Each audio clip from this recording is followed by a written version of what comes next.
Hoje, vamos mergulhar na história de uma máquina construída numa escala que simplesmente desafia a nossa imaginação. Um equipamento projetado não só para trabalhar, mas para mover montanhas, literalmente. Essa é a anatomia de um verdadeiro titã. Bom, tudo começa com uma força bruta que é, olha, quase inacreditável. 4.000 cavalos de potência, é isso mesmo. Essa é a força que o motor de 20 cilindros, o coração dessa fera, consegue gerar. Mas, convenhamos, só força bruta não é o suficiente, né? Porque força sem inteligência não leva a lugar nenhum. Essa é a história de como uma força colossal e uma tecnologia de ponta se juntam para criar uma das máquinas mais impressionantes do planeta. Para a gente ter uma noção da escala, vamos começar pelo peso. Vazio, o Caterpillar 797F pesa mais de 623 toneladas. Para colocar isso em perspectiva, é o mesmo que uns 15 caminhões semi-reboques lotados. E isso antes de carregar uma única pedra. Agora, vamos olhar para os pneus. Cada um deles tem 4 metros de altura e custa mais de $45.000. Pensa só, um pneu custa mais do que muito carro de luxo que a gente vê por aí. E altura total, quase 8 metros. Se ele parasse do lado de um sobrado, o motorista lá na cabine estaria olhando por cima do telhado.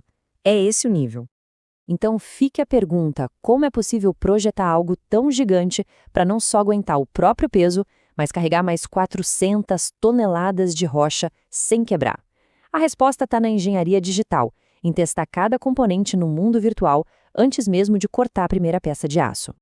O nome disso é análise de elementos finitos. Pensa nisso como um teste de estresse virtual, só que para serviço pesado, pesadíssimo. No computador, os engenheiros pegam o chassi inteiro e o dividem em milhões de pedacinhos. Aí eles aplicam forças virtuais, o equivalente a estradas esburacadas e targas pesadíssimas, para simular exatamente onde o estresse se concentra. Cada parte é testada nesse mundo digital para prever e evitar falhas. Para que no mundo real o resultado seja uma durabilidade que é, sinceramente, lendária. O ponto-chave é que toda essa engenharia de ponta se traduz em mais de 130.000 horas de trabalho. Isso dá quase 15 anos de operação contínua, dia e noite, nas condições mais severas que se pode imaginar. E quando a gente fala em condições severas, estamos falando do ambiente de mineração, um lugar para o qual essa máquina foi feita sob medida. Aqui não estamos falando de estradas normais.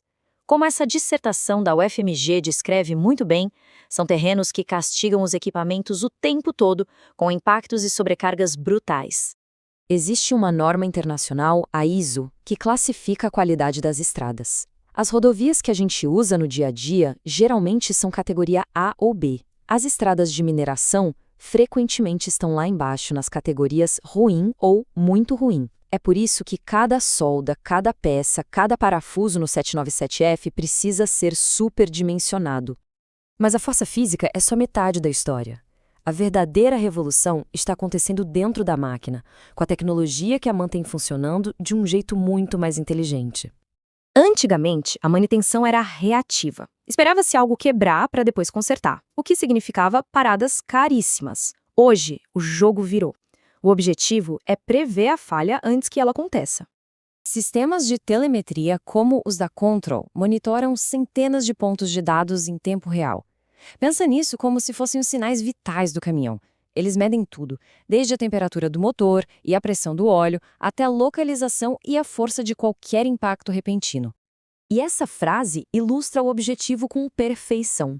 A tecnologia não está só coletando dados, ela está traduzindo a linguagem bruta das máquinas em inteligência que pode ser usada. Ela basicamente avisa os gerentes: olha, a pressão do óleo naquele caminhão está caindo um pouquinho. É bom verificar antes que o motor dê problema. Isso nos leva ao próximo passo lógico. Se um caminhão consegue se monitorar e prever falhas, por que ele não poderia dirigir sozinho?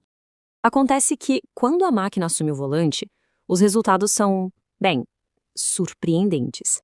Os sistemas de transporte autônomo, como os da Komatsu e da própria Caterpillar, podem aumentar a produtividade em até 30%. Por quê? Porque robôs não precisam de pausa para o café e operam sempre dentro dos parâmetros perfeitos. Isso leva a uma redução de 13% nos custos de manutenção e a um aumento impressionante de 40% na vida útil dos pneus, simplesmente porque a direção e a frenagem são sempre suaves e otimizadas.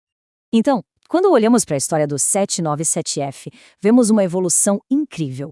Ele começou como o auge da engenharia mecânica E agora está se tornando uma plataforma de dados sobre rodas, um robô industrial que é tanto sobre software quanto sobre aço. e isso nos deixa com uma pergunta. Se uma máquina construída para aguentar as condições mais brutais da Terra também consegue prever as próprias falhas e até operar sozinha, quais são os limites para outras indústrias? A revolução que começa numa mina remota pode muito em breve estar remodelando o nosso próprio mundo.